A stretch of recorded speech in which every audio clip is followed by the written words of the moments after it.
Thank you for your purchase of Funride Bruno Kids Walker. This beautiful baby walker comes in attractive colors, music console and toys on the front tray. You would also need a piler and a screwdriver.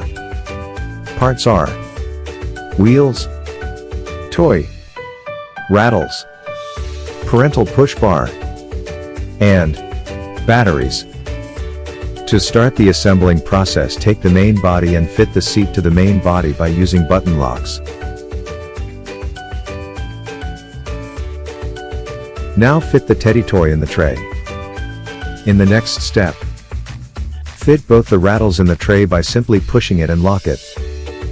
It's time to pull the rings from both side and outward direction to open the walker. You can now put the parental handle to the walker, lock it with the help of butterfly nut. Now, place wheels to the ring. Open the tray nuts to insert the batteries to the music console to activate music and lights.